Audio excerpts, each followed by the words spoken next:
নকলের কাফন পরিয়েছি, দাফন দিয়েছি। বর্তমান সময়ের শিক্ষার চ্যালেঞ্জগুলো থেকে বের হয়ে আসার জন্য দক্ষ নেতৃত্বের প্রয়োজন এবং সেই নেতৃত্বের জন্য দেশের বাচ্চাদের সামনে যেন নতুন পথ দেখাতে যাচ্ছেন ডক্টর আ.ন.ম এহসানুল হক মিলন। দেশের শিক্ষাক্ষেত্রে নতুন দিগন্ত উন্মোচন করতে তিনি আবারও দুটি গুরুত্বপূর্ণ মন্ত্রণালয়ের দায়িত্ব নিয়েছেন।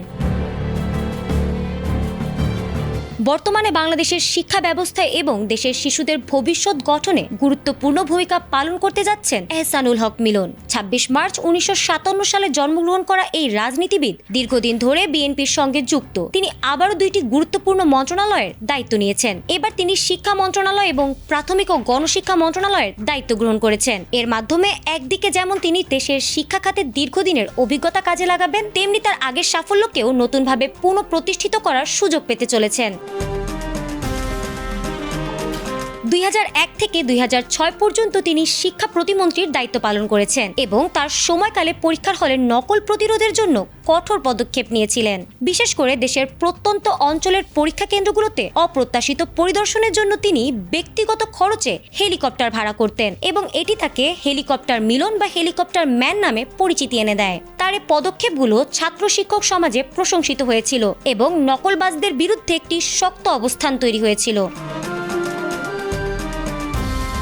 উল্লেখযোগ্য, ১২ ফেব্রুয়ারি চাঁদপুর ১ আসনে ধানের শীষ প্রতীকে জয়ী হয়ে তিনি সংসদ সদস্য নির্বাচিত হন। নতুন মন্ত্রিসভায় শপথ নেওয়ার পর মিলন তার পূর্ব অভিজ্ঞতা এবং শিক্ষা খাতে ইতিবাচক পরিবর্তন আনতে সচেষ্ট হবেন বলে জানিয়েছেন। দেশের শিক্ষার উন্নতির জন্য নানা পরিকল্পনা হাতে নিতেও প্রস্তুত বলে জানিয়েছেন তিনি।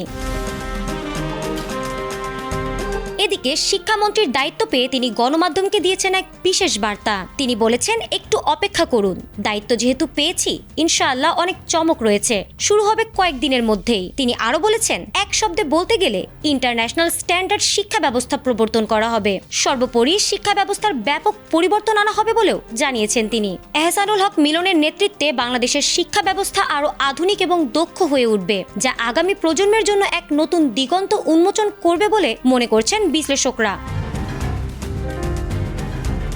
ফারহানা হক, এটিএন বাংলা।